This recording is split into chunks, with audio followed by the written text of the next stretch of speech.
My entitled stepdaughter sold my family heirloom jacket behind my back, so I sold her birthday present and made her cry. Although my wife and I have a mostly beautiful relationship, there is one topic we have never seen eye to eye on, and that's my stepdaughter Lacey. I have tried bonding with her and getting closer to her. But this has never worked, however, as Lacey's mother has raised her in such a spoiled manner, that Lacey is now an entitled teenager who demands everything goes her way and refuses to take no for an answer. She has been suspended from school for bullying a much poorer kid in her class previously. When I pressed her about it and tried to explain how wrong it was to verbally ridicule him in front of the whole class, she literally refused to accept that she was in the wrong. Her mother then stepped in defending her, telling me you're not her dad, don't act like it. She then proceeded to take Lacey upstairs and they had a talk, but I'm not sure about what.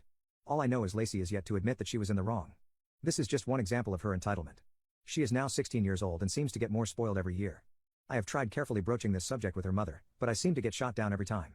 This behavior has definitely strained my relationship with Lacey. Well, my relationship with her, which was already not as good as it could be, went completely south last week. So last week was her birthday, and her mother and I got her the latest iPhone like she wanted. I got a lukewarm thanks off her and her went to celebrate by themselves for the entire day. This kind of hurt. I was the one who paid for that iPhone and I get excluded. But that wasn't the real kicker. The real kicker happened when they came home in the evening. They both sat me down and went on to explain that they needed to talk with me. My wife opened up by saying she feels that I'm being way too cheap in regards to my allowance with Lacey. She said that the $75 a week that I give her was way too little for someone of her age and that I can definitely afford to double her allowance. I asked Lacey if she was willing to do chores around the house or cook dinner every now and then for her mother and I in order to increase her allowance, and Lacey said no. She shouldn't have to. She should simply get the higher allowance because she is 16 now. I told her that's not how the world works, and that's when her mother jumped in, giving out to me and literally claiming that this is proof I don't care about Lacey. I got mad at that, so I asked Lacey, who do you think bought you that new phone? And she replied, it was my birthday, that's the bare minimum. I responded, you know my parents were dirt poor and we didn't celebrate birthdays. The only thing they gave me was a roof over my head and something to eat before bed each night. That's the bare minimum. She then responded saying my parents should have tried harder in life. I saw red, and I was about to verbally go off on them both, but I restrained myself and told them I was going upstairs. While leaving, my wife tried to ask me about the allowance, and I yelled that the answer was no. I feel bad for yelling, but I was so angry in the moment. That all happened last week, and for the next few days the atmosphere in the house was very tense. My wife and Lacey did not talk to me much, and vice versa. Well, this morning I woke up and I felt a compelling urge to go to a Christmas market as they had just opened up. I love going to these things, Lacey and my wife do not, so I figured I would go by myself. I got ready and went to put on my jacket. A jacket I only wear during the winter time and very rarely. A jacket passed down to me by my father, a jacket that is 5 generations old. It is made with high quality materials, real fur and leather, absolutely enormous. It probably has a market value of around $900 $1,000, but to me it is priceless. After spending a lot of time trying to find this jacket and being unable to, I decided to ask my wife if she had seen it. My wife reluctantly said no at first, but she hesitated before answering. I asked her again, she hesitated again and said no, then immediately tried changing the subject. Something was fishy here, so I kept pressing. She finally cracked when I threatened to go leave the house for a few days. She admitted that Lacey, being furious with me after I told her no to her allowance request, decided to sell my jacket and keep the money. I went blind with rage. I asked her first where she sold it, and my wife told me she sold it online and through where. I was irate. I went upstairs to where Lucy was sleeping, but I had no intention of waking her up. I simply took the new phone I got her and put it in my pocket. I then went downstairs to my wife, who kept begging for me not to punish Lucy. I told her not to worry and that I'm not going to DOD anything, and told her I'm heading to the market to clear my head and enjoy my day. And enjoy my day I did. I headed out alone and pawned her new iPhone. I got just over $500 for it, way less than I paid, but I did not care. I then spent the entire 500 big ones on a day to myself. I bought stuff at the markets, I went to a Michelin star restaurant, I went to a spa. I had a great day and came home with $11. Throughout this whole day I kept getting angry messages and calls from Lacey and my wife asking where her phone was, and I told them not to worry. I'll explain everything when I get home. So when I got home I was greeted with them yelling at me, and especially Lacey, demanding I give her the phone back. I wish you all could see the look on her face when I told her I pawned it. Priceless. Truly priceless. Her mother started screaming, of course, that I'm a selfish a-hole for doing this. I told them both that this is what they get for selling something priceless to me behind my back. Lacey kept yelling at me that it was just a stupid jacket. I reminded Lacey that things can hold more value to them than their price tag, and she got even more mad. Then I told her that I will also be taking the money she got for selling my jacket and keeping it to myself. She started to cry when I said that and ran upstairs. By this point, her mother was quiet and was sitting at the kitchen table. After Lacey bolted up in tears, I sat down with my wife and we had a long and painful talk. She admitted that what Lacey did was wrong, and she admitted that she spent years parenting her the wrong way. I asked her what she wanted to do and she said we must have a serious talk with Lacey, and I agreed. Lacey has been upstairs the whole evening, and my wife and I plan to talk to her tomorrow. My fiancé had a tantrum because I skipped his family dinner to see my dying sister. I got engaged to my partner of 7 years, Ray, in May. Both sides of our family were really happy about this and we had a big family meal 2 weeks after getting engaged. His brother lives 250 miles away and couldn't get here for that meal, so we decided to have a meal just for his family in late June when his brother would be back for the weekend. This weekend was arranged long before we got engaged, so he wasn't back just for the meal. Earlier this year, my sister Casey got a serious eye infection that very quickly turned into an ulcer, which scarred her cornea and left it at a high risk of a perforation. She needed a corneal graft, but her surgeon was away for 4 weeks, so she was going to have to wait until he got back to have it. However, her eye didn't hold and it perforated the day I was supposed to be going to the family meal with Ray's brother.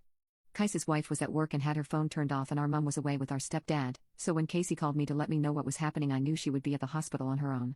I immediately talked to my boss and he let me go early so Casey wasn't on her own.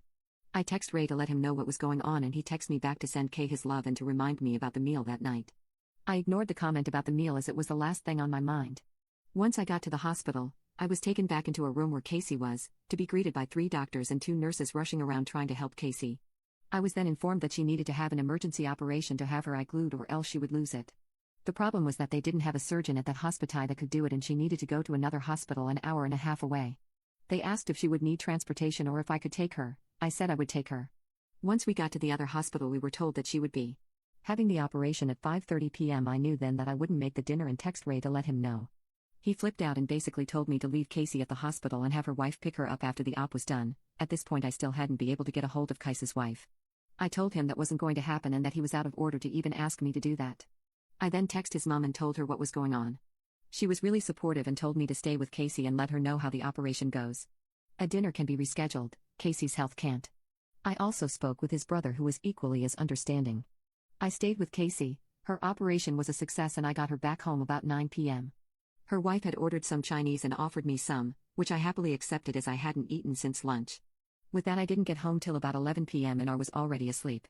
Ray was very short with me for days after, and we ended up having a huge fight where he told me that I should have put his brother and family before Casey. He said he was embarrassed going to the meal without me. I responded that I was embarrassed though I would put a meal before my sister's health.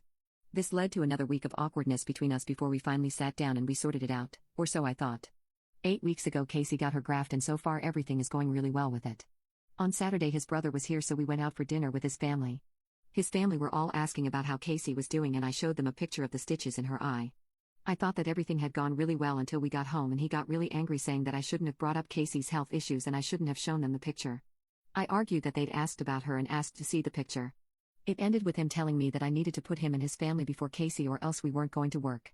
His family will come before mine once we are married, so I should get used to it. I went upstairs and packed a bag. I'm now at my mom's house and he's been bombarding me with text and calls since I left. I do love him, but I will never put his family above my own family's health. I feel like he's expecting me to spend every holiday with his family and put their wants above my family's needs, which won't happen.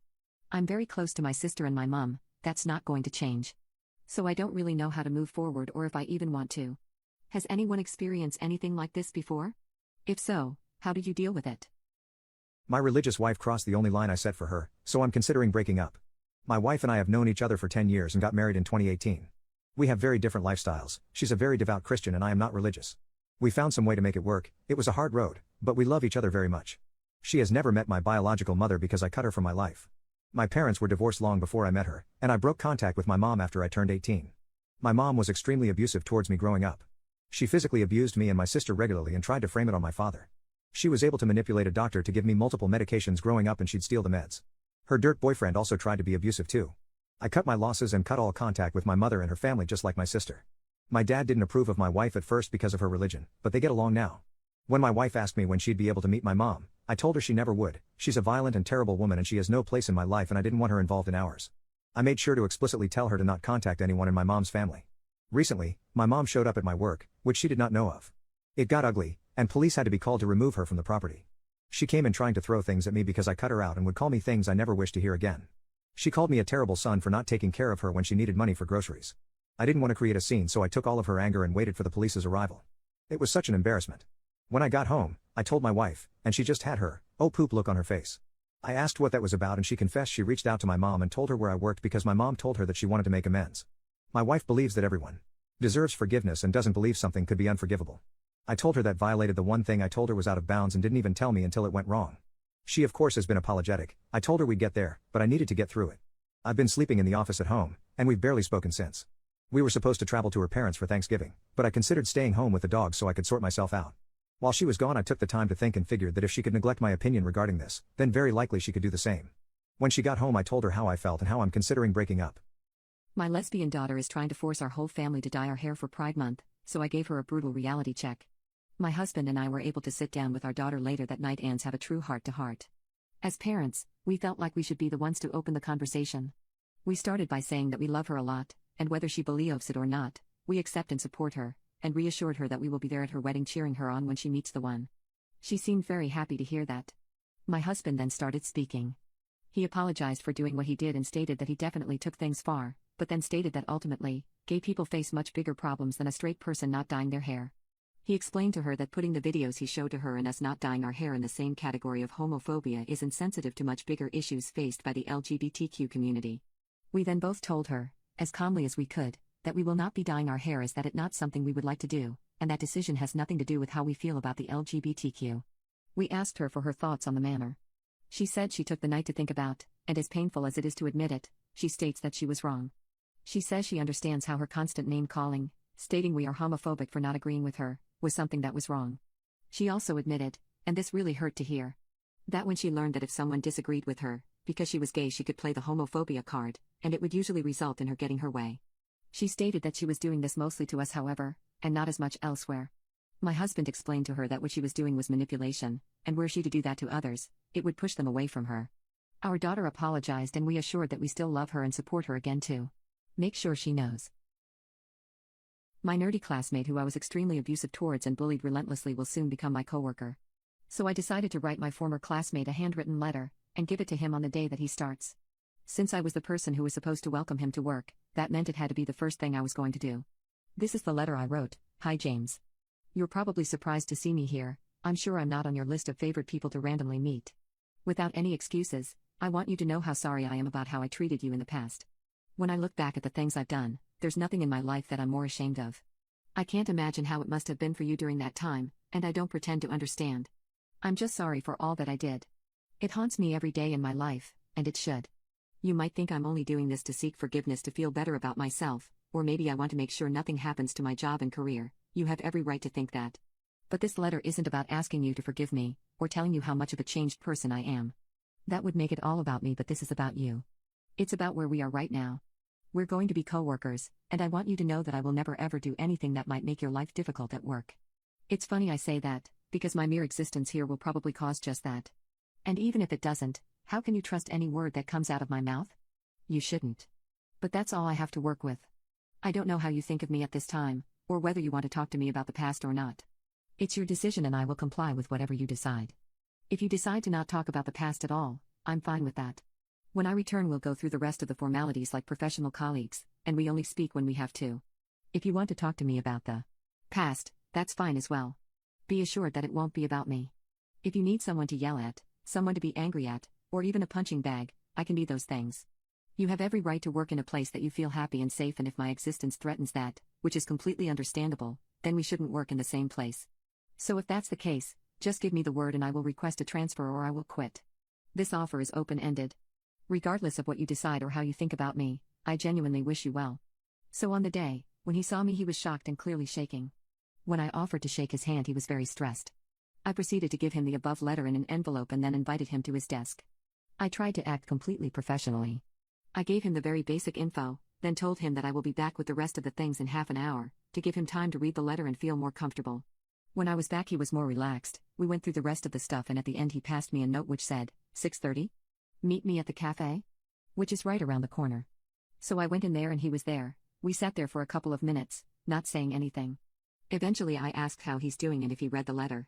Then he burst into tears and I couldn't stop my tears as well. After a couple of minutes, he told me that he was ready to quit on day one if I hadn't given him that letter. I reminded him that I should be the one who leaves, but he told me that it's not necessary. He told me that for a couple of years he wished me dead, and even though he managed to move on, he never stopped feeling angry towards me until he saw me again. We talked more and more and got everything out. It was almost 9:30 when we were done. The first 2 hours were about our past, but the final hour was mostly a friendly conversation. We didn't talk again that week. This week one day he approached me during lunchtime and we had a short chat about random things. Today he asked to see me again after work. We had a short chat and he brought up the letter again. Told me that he had time to think about everything. He said that he wasn't convinced that I was changed back then, but now after 2 weeks he's seen me around and thinks that I might have. He told me that he's willing to forgive me and put the past behind us, and we shook hands as friends. Oh, and at the end he said that I owe him a lifetime of favors. I've never been happier in my life. And I can't stop crying. I've also started developing weird feelings. His appearance has changed a lot. Do I ask him out? Do I have the right to? I lured a homeless woman to my house, hoping to sleep with her. That next morning she was sort of idly talking about the weekend coming up. I reminded her that I'd told her she could only be here for 3 days. I could tell she was hoping that the previous night might have changed things, but I held firm. I began to immediately pull away emotionally, because I didn't want to be manipulated into changing my mind. I got a bit colder to her, and left for work again that morning. The whole way there I was cursing my stupidity at being so cold. Not because I'd obviously hurt her feelings, but because now she might want to punish me, and I just left her alone again at my place. I got back home that evening and everything was fine. She had gone back to the store and gotten some more food, and had a nicer dinner waiting for me. I tried to be so nice, but was in such a SHT mood on the inside. I think because she was doing everything she could think of to show me how nice it was for her to be there, to be grateful, and all I could do was to see it through the same lens I'd used on her, that she was now manipulating me, and trying to get me to fall for her so that I'd let her stay. I tried not to let it show, but I think she could definitely pick up on the change in the atmosphere. I said a few times that night about how I'd need to drop her off at some point the next day before my kids came over, either before work, or right after I got back. Making it clear the plan wasn't going to change. By the end of the evening, she'd made arrangements for a friend to come and pick her up. I told her, "You can't let them in here, you know that, right?" And I could tell it really hurt her feelings. She said she understood. When it was time for bed, the mood lifted a little, and we both got playful with each other again. We both slept in my room again that night, and despite how I'd acted, she was still all over me once the lights went off. We effed again, and cuddled for a little while after. I remember thinking in the dark, while her head was on my chest and I was playing with her hair. I imagined what my life might be like if I decided to treat this woman like an actual person, and to not just use and discard her. But then I tried to imagine how I'd explain her to other people, or what my friends would think of her. Someday it might come out what I'd done, and someone else would see through my lies and realize I'd manipulated her. So I started to focus on everything she'd done that I didn't like the bad food, and the terrible kissing, the weird conspiracy stuff, and I just closed my mind to anything else. I'd done something reckless, but made it out with my kidneys intact and shouldn't try to push my luck any further. The next morning, I was feeling terrible, but wouldn't budge on her having to leave. I never even asked her where she would actually go, or who the friend was that was picking her up. All that mattered was that she'd be gone by the time I came back from work. She asked to keep in touch, and for a way to send me a letter, so I gave her my P.O. box. She texted me during the day to tell me she got off safely, and sure enough, she was gone by the time I got home. She left the place in great condition, and even made the beds. I remember because my kids were like, "Dad, why did you do that?" Because I have never once made theirs for them. We chatted via text for a little while longer, I want to say maybe a few weeks at most. Just very superficial, "Hey, how are you, hope things are good" type texts. She had gone back to the city, where there were more resources for her, and had hopes for a job lead. I just gradually stopped replying much, and then at some point she never texted again. I am telling this story now, in all its detail, because I was and am a complete piece of poop. I took advantage of this vulnerable woman for my own gain. Everything I did, everything I said, every act of generosity was done so that I could F her. I didn't actually care about her, or her situation, or what happened to her when I was done. She was just someone who I could F. I didn't rope her by the technical definition, but I definitely coerced her, and manipulated her. I tried to justify it in my head by saying that these were her own choices. But I told her lies that I thought she'd want to hear. And I intentionally created a situation where she would have those choices to make. So now, can say unequivocally I did something truly awful to this poor woman. It's something I will hide for the rest of my life out of shame and guilt, because I know it was terrible, and it makes me question the kind of person I truly am at my core for having done it. Homophobic customer gets angry because his Pokemon cards arrived in a pink envelope. He only wants American flag colors because he's not gay. I have been selling Pokemon cards on eBay as a side job for a long time because the rush on Pokemon cards is a big thing. When I mail out my cards, I like to send them in different colored envelopes to stand out. The colors are red, blue, pink, green, and yellow. They are randomly picked, and using different colors helps me remember who is what order. I have never gotten a complaint before and thought it was a great idea. So, when your letter arrives, it's a fun experience instead of just getting a plain white envelope. I had an order for a card that was randomly put in a pink envelope and mailed off to the buyer. About a week later, I got a message on eBay from the buyer asking me not to send him pink envelopes because pink is for girls, and he doesn't want his neighbors to see him carrying a pink letter. Another week goes by and I add more items to my eBay, so this person bought about 10 different cards from me. I don't remember him from all the other orders, so one of his packages gets sent in a pink envelope. I had a lot of orders that week, and a lot of people got pink envelopes along with different colors. I'm also sure another one of his orders was sent in a blue one. He messages me again, furious that I have sent him another pink envelope. He informed me that he would not buy from me again if the next envelope was pink. His message also included, "I don't want another pink letter. Only send me colors associated with the American flag, so only red and blues. If it's on the gay flag, I don't want it." Weird, because the pride flag is a rainbow, but I digress. So about 2 weeks later he ordered 20 cards, which is over the weight limit for eBay standard card shipping, so I broke his order down into separate orders. The cards were bought in different orders of 5, so it was easy to do. I had to buy 3 get 2 free. I decided I didn't want this person to go without his pink envelopes any longer, so I sent him 5 separate pink letters for his cards. Now, where I think I was being the a-hole was while talking to my girlfriend. She defended him, saying he could have been in the closet, and you exposed him to his family. I tried to show her the messages where I don't think that is the case. So she changed it too. He doesn't want to be made fun of by his neighbors and now he will. But now I feel bad that he did ask to not get them sent anymore, but I decided to be petty. So am I an a-hole? Update, this took its weirdest turn. I honestly did not see it coming. The guy finally got all his pink envelopes in the mail and decided to complain to eBay about how I was being aggressive and forcing pink envelopes on him. The eBay team contacted me and wanted to either give him a refund or just return the item. I told them if he wants to return the latest items, I would be happy to take them back. They informed this person that I was willing to accept the return. This man never returned the cards but claimed he did and wanted a refund. Because there was no shipping information, nor did I ever receive a package, I did not have to return the money. He then messages me about how I am not only ripping him off but also shoving the, and I quote, gay agenda down his throat. He even sent pictures of him burning the pink envelopes in his fire pit while sitting in a lawn chair with an American flag in his hand. There were multiple pictures of how American he was. Now I read every single reply to this post, and while I agree I was being petty, I cannot let this go without being petty right back. So, I found every order he placed and tallied it up to an exact amount. I would say approximately $30. I looked online for the LGBTQ+ charities and nonprofits near me or online to donate to. I donated his entire amount to one of them under my name. But I changed the name in the document too. His first name, and sent him a picture of the donation. I hid it within the message letting him know I never received his return of these items with pictures of the pick list I printed out and the donation slip being the last one I uploaded. I have not heard from him since, and I have blocked him from purchasing from me again. A lot of you have asked about why my girlfriend took his side and a lot of you said that was not very healthy. We had a big argument about how she is taking not only a stranger's side but a homophobic one at that. Come to find out she did not care about this person but just wanted a justified reason to leave me for her coworker. So that was a twist I was not prepared for. My fiancé had a tantrum because I skipped his family dinner to see my dying sister. I got engaged to my partner of 7 years, Ray, in May. Both sides of our family were really happy about this and we had a big family meal 2 weeks after getting engaged. His brother lives 250 miles away and couldn't get here for that meal, so we decided to have a meal just for his family in late June when his brother would be back for the weekend. This weekend was arranged long before we got engaged, so he wasn't back just for the meal. Earlier this year my sister Casey got a serious eye infection that very quickly turned into an ulcer, which scarred her cornea and left it at a high risk of a perforation. She needed a corneal graft, but her surgeon was away for 4 weeks, so she was going to have to wait until he got back to have it.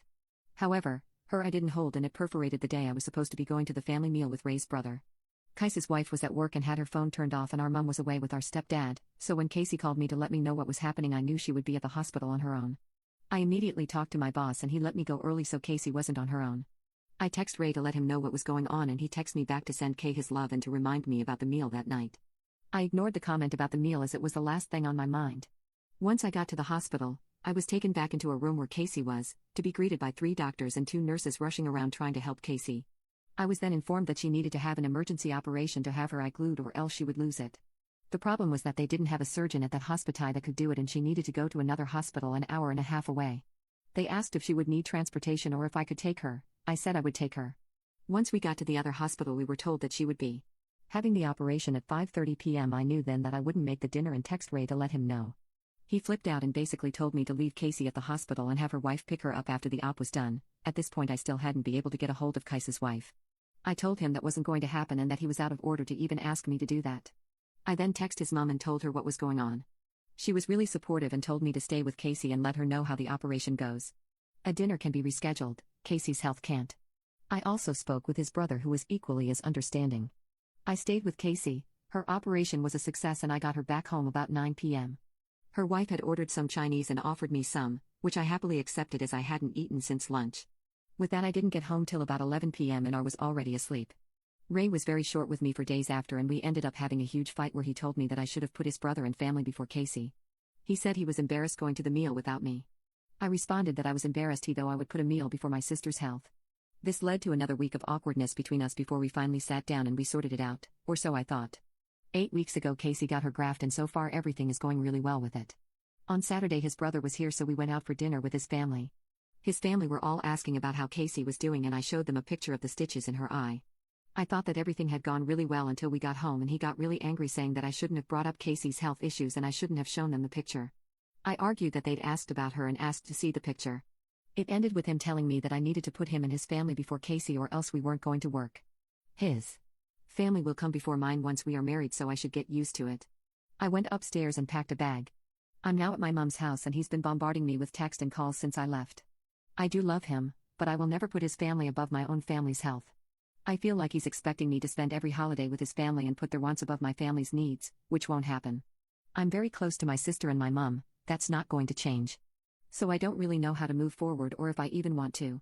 Has anyone experienced anything like this before? If so, how did you deal with it? My religious wife crossed the only line I set for her, so I'm considering breaking up. My wife and I have known each other for 10 years and got married in 2018.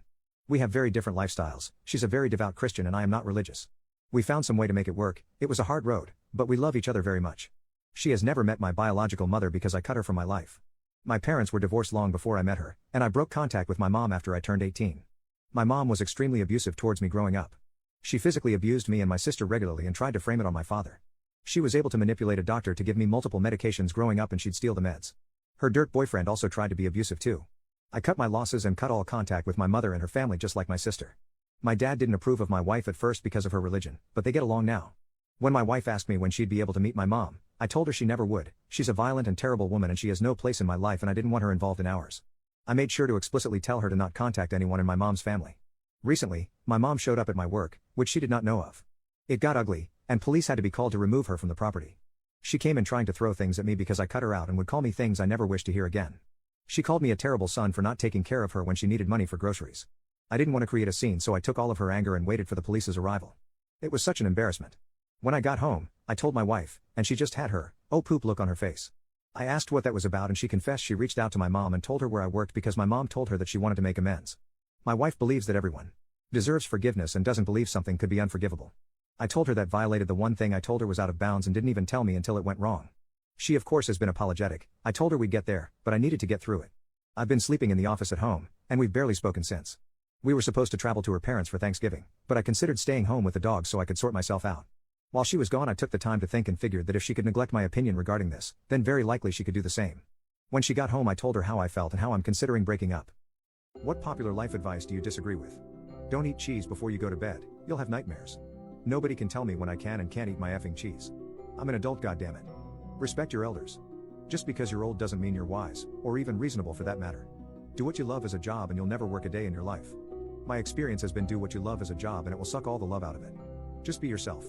Some people are naturally jerks, B-words, egomaniacs, narcissists, apathetic, and or liars. Those people need to not be themselves but instead get help on how to be a decent person.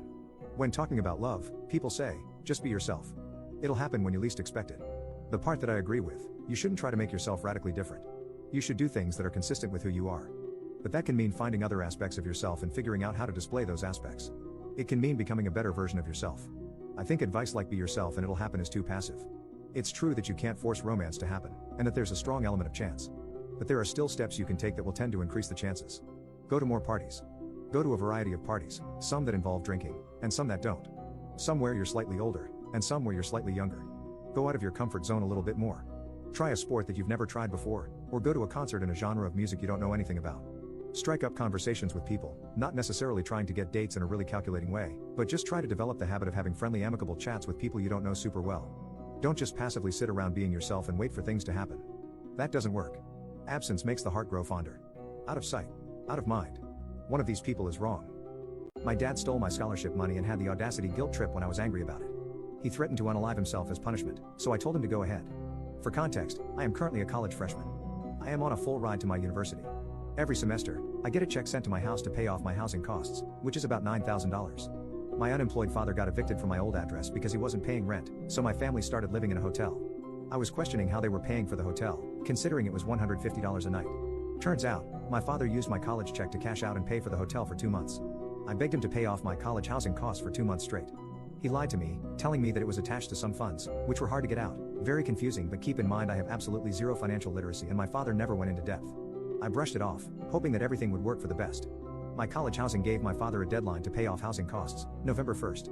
I was stressed for 2 months, unable to eat well, sleep, socialize, etc. If my dad doesn't pay it off, I may or may not have to drop out. When the deadline hit, I called my dad and asked him why he hadn't paid off my housing costs. He finally revealed that he used the check on the hotel we were living in. I was furious and I started interrogating him like a prosecutor. He blamed the family for being responsible for using my college money, not himself, and also blamed me. He lent me allowance money for 2 months, telling me that it was from my relatives when it was actually from my $9,000 housing check. I asked him why he would do this and he said that he didn't want to stress me out. I cried telling him I worked way too hard in high school for me to drop out. I said that he owed me an apology 3 times over the phone, but he refused because he thought he had done nothing wrong since he was providing for the family. I asked him again and he said sorry in a mocking voice. I told him that he was full of crap and he started saying that he wants to put a weapon to his head and unalive himself and it will all be on me. This is not the first time he has done that. I told him to do it and I hung up. My mom called me and I informed her about the situation. She told me to apologize to my dad and I told her, as psychotic as I may sound, I have no remorse, especially after what he did. My mom threatened to disown me but I somehow mended things with him for 3 weeks. It is currently Thanksgiving break and my father still didn't pay off my check and he said that he would get money Saturday to pay it off. My mom told me again to apologize to him after he paid my housing costs, and I said I would avoid conflict.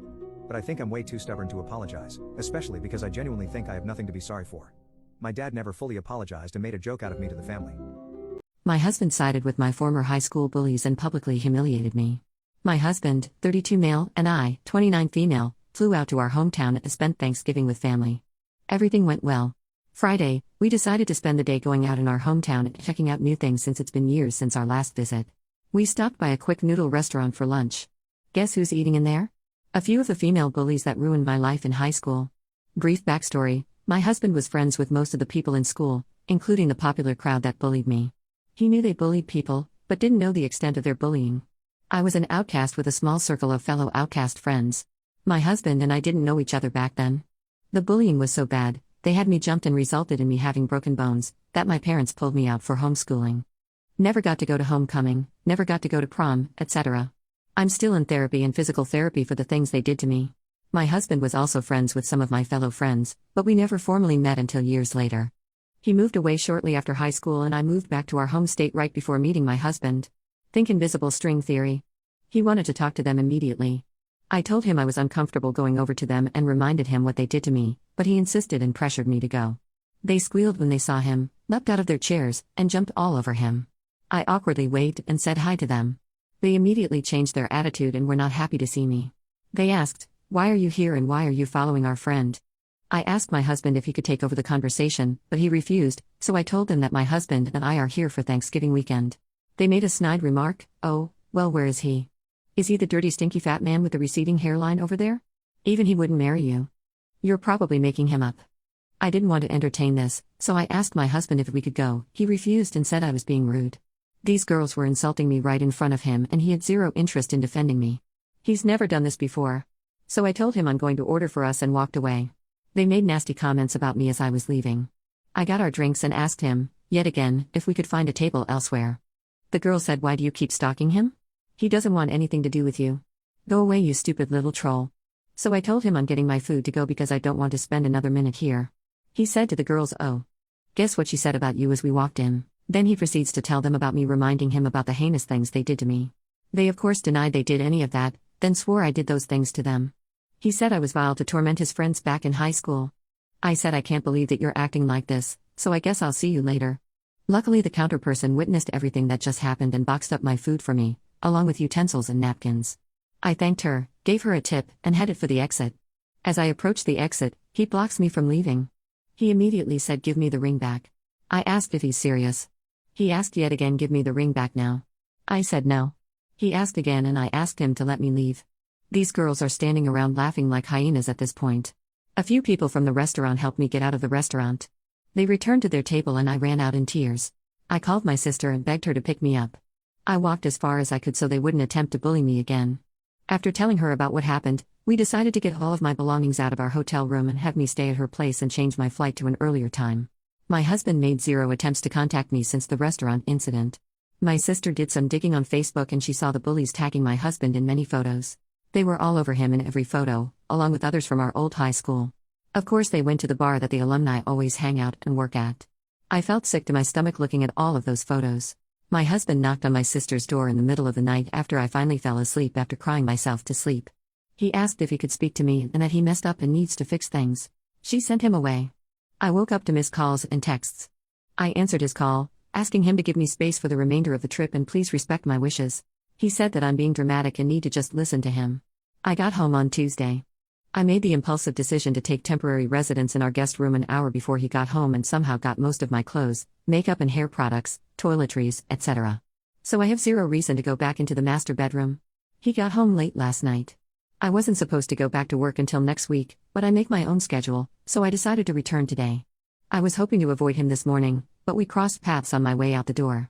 He tried to hug me, but I rejected his advances and ran out the door. He yelled, "You can't avoid this forever," as I was heading to my car. He is right, I can't keep avoiding him forever. Him and I have never had any issues before the incident at the noodle restaurant. I don't know what to do. Our marriage has been perfect before this.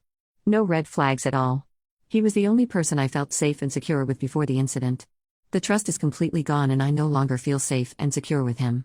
I don't think he will hurt me or anything, but I cannot trust him to protect me and stand by me. What should I do? How would you handle this? Therapy? Divorce? Break? I don't know. I still love him so much, but I don't know if I should trust my current judgment. I really need guidance on how to navigate this. What childhood movie seems crazy to you now? Snow White. No, actually, every character in Snow White. First of all, let's keep in mind that Snow White is a 14-year-old princess. Her stepmom wanted to murder her. A full-grown woman wanted to kill her stepdaughter just because that girl was prettier than her. She was a deluded old woman who would look into the mirror and tell herself she was the most beautiful, and when she was told she wasn't, she literally wanted to unalive them. Sounds like an insecure psycho. Then, Snow White ran into the woods, bumped into the 7 dwarfs. She decided to live here. With 7 male dwarfs. Now, I know they didn't say exactly how old were they, but since they were minors, I assume whether they were adults or children laborers. This means that grown men were around her every day, making her clean their house and sleep next to them. Isn't that a little illegal? Hasn't anyone ever heard of stranger danger nowadays? Don't get me started on the unalive attempt. First of all, Snow White has some serious problems with self-preservation. She'd just be trusting anyone, like you're just asking for it. Also, why would you buy an apple for an old lady? Can't you just find your own? When Snow White choked on the poisoned apple, she died. Prince appeared, thought what a beautiful corpse.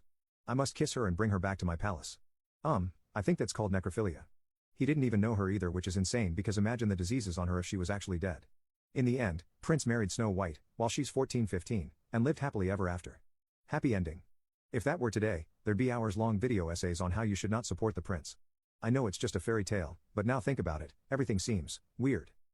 I, 22F, asked my boyfriend, 41M, about his thoughts on the possibility of having a one-sided open relationship, and he broke up with me. Let me start by saying that our age gap is in the issue. My boyfriend is the best thing to happen to me in my adult life because of his age, not despite it. Over the 5 years we've been together, I've grown so much as a person thanks, in large part, to his gentle love and overwhelming support and maturity as he was able to guide me through the beginning of adulthood. None of my friends in long-term relationships have anything like what my boyfriend and I have, and they all say they wish they did. Also, he's more attractive and in better shape than all their boyfriends. So if your first reaction to this situation is that some dirty old man is taking advantage of a young naive girl, then you're wrong. Anyways, he is an administrative supervisor at my company. He trained me my first 2 weeks on the job when I first got hired, and we hit it off immediately because we have a lot of things in common. Nothing happened then, but I just couldn't stop thinking about him. So after about a month I stopped by his office after work and asked him out for coffee. 6 months later I moved in with him. That first year was the best time I've ever had in a relationship. We traveled, ate out, went to shows and movies. He taught me so much about life. He would really engage with me and listen to what I had to say. He also wasn't afraid to ask me those really tough questions that made me look at situations from another perspective. He taught me how to stand up for myself, and conflict resolution. The more time we spent together, the more I love him. Then the virus happened. My boyfriend is not perfect. One major problem is he is a micromanager when it comes to work, and a workaholic. As soon as lockdown started, he started working nonstop. Sometimes he would work 14 to 16 hours a day. From the end of April to the second week in June, he worked 36 days straight. He would come home, kiss me, work out, shower, and go to bed, just to get up the next morning and do it all over again. No one asks him to work like that, he just does. He says, "I have to be an advocate for our team, and make sure they're in good hands." Due to his work ethic, I got really lonely during this time. I talked to him about it, and he cut back some of his work. He even started doing silly things like ordering cheesy decorations online, then decorating our dining room like a Chinese restaurant and ordering takeout from our favorite Chinese place so it would feel like we went out. It was fun and nice, but I was still lonely. Around this time, an old friend from high school contacted me through Facebook. We started talking first on a message, then we started texting. He was really there for me, and showed me a lot of attention. After a while he asked if I wanted to meet up for drinks. I said yes, since my boyfriend wasn't home. I ended up drinking more than I usually do. Before I knew it, we were kissing. I'm not going to lie, It felt really good. I did allow it to go too far, but I only gave him brain and no intimacy was had. I left and went home. I felt awful, not because I did it, but because I did it behind my boyfriend's back. The next day I asked my boyfriend if we could talk. I started out by telling him how lonely I felt for these past few months and how I wanted to ask his thoughts on an open relationship. He was actually really receptive. He sat down with me and asked several questions about our relationship, and how strong did I think it was. He listened as I explained that I loved him but needed attention that he can't provide right now. I wanted him, but I didn't feel like my needs were being met, and this would be an easy and safe way for me to get that attention I've been missing. He asked what brought this on, and I explained about my friend, and how I wasn't interested in a relationship with him but I would like to go out with him just for some distraction from everything going on. I then also took the time to inform him that this would be a one-sided open relationship. I was not comfortable sharing him with any other woman. However, I explained to him how this is completely different with me. I don't work nearly as much as he does, I am alone a lot more, and need the connection from someone else way more than he does. Since he works all the time, he has no time to even look for partners. After I said all of this, he sat there for several minutes and that's when I saw the hurt and pain in his eyes. It was until that moment I realized how selfish I had been. It was like someone poured ice water over me. I had not once thought about him in this entire situation. But before I could say a word he said, "You need to leave." I tried to talk more, but he said he was not in the place emotionally to communicate with me effectively, and that I needed to give him space. I just broke down crying. I had messed it all up, and hadn't even realized it till that moment. He left after that and asked me to leave before he got back. About 2 hours later, I got a text from him saying that we need some time apart, and he didn't feel like we needed to be in a relationship right now. That was 2 days ago. I'm at my parents' house now, and I can't eat, or sleep. I'm a wreck. I know I'm a dumb idiot and a horrible person, but please if you have any advice on how to fix this, please help. My idiot wife got arrested for stalking our own daughter. I warned her not to, so all I could say when she was arrested was, "I told you so." Me and my wife have a 23-year-old daughter. She has a good job and lives in a house in the suburbs. She has been renting a house since she got a job. Our daughter doesn't really tell us about her social or love life, even when we ask, she just gives us vague answers.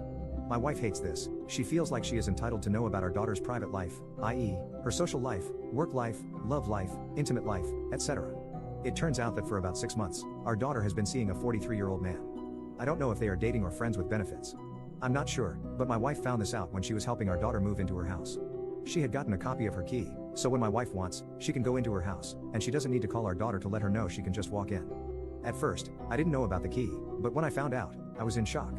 My wife found out about my daughter dating the older guy by secretly following my daughter around to see where she goes and tracking her phone. She followed them back to her house, and she demanded to know what was going on. However, my daughter told her to leave, she refused, and my daughter said if she didn't leave, she would call the police. She left, came home, and told me everything. Obviously, I don't want my daughter to date a man who's 20 years older than her. I think it's gross, but I also think that what my wife did was wrong and an invasion of privacy. However, my wife told me that she's her mother, and because she's only 23, our daughter's business is also her business. I told my wife that our daughter is an adult and lives on her own. If she wants to do this, we may not agree with it, but there is nothing we can do.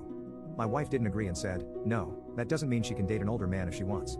I didn't want to fight with my wife over this, so I just said, "Okay." My wife continued to stalk her and enter her house without asking, and she also stalked and threatened to injure the older man because of this. Because of this, my daughter called the police, and when I told the cops about the situation, they understood it to some extent and gave my wife a warning.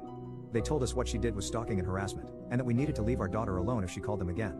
They would have to arrest my wife. After this, my daughter continued to harass our daughter and her boyfriend. She showed up on her dates at her house. My daughter then got a restraining order against her mother.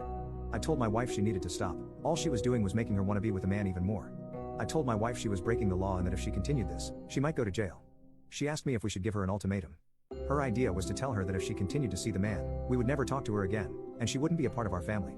My wife said our daughter could be part of our family after she broke up with him. I told her this wasn't a good idea because if he is abusive, we shouldn't push her away, we should still keep a line of communication open, and I told her we shouldn't use our parental influence to try and force her into doing what she does or doesn't want to do. After I told my wife that, she said, "So we should just allow our daughter to do whatever she wants, and we should just accept that?" I got frustrated, and I just said whatever and left. I texted my daughter, asking her if I could see her. She said okay, and we met for lunch. I asked her why she was seeing a man old enough to be her father, and she told me she was just into much older men.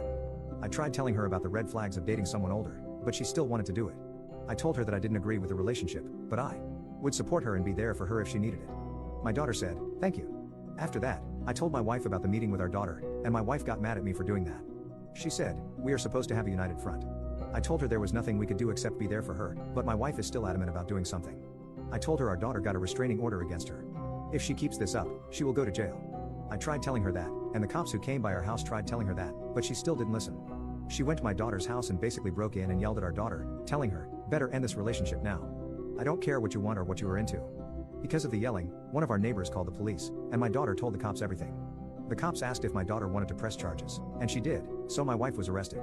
She was charged with violating a restraining order, breaking and entering, assault, and harassment.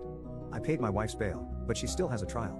My wife claimed that the cops were racist for arresting her. We are a black family. I got frustrated, and I told her no.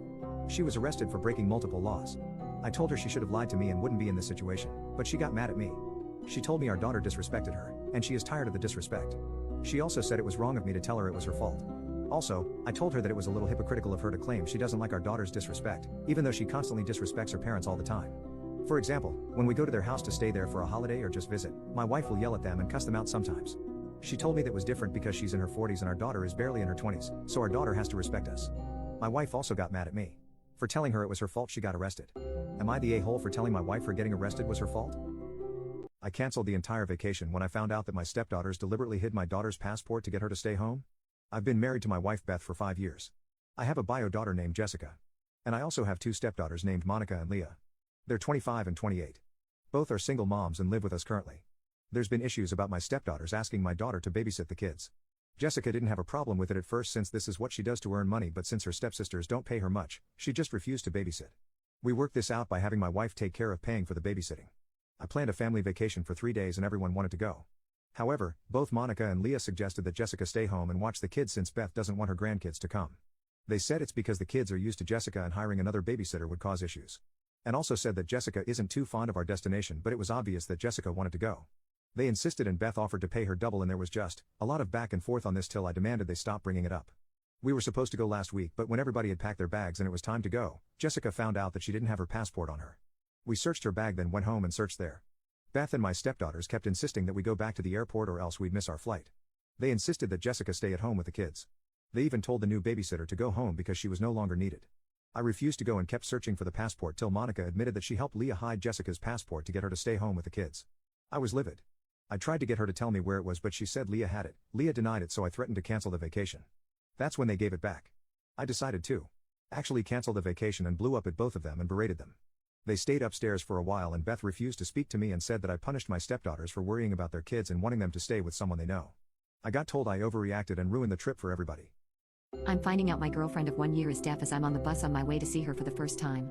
I met her in a match of League of Legends 2 years ago. We talked a lot, became really close and basically started dating 1 year ago.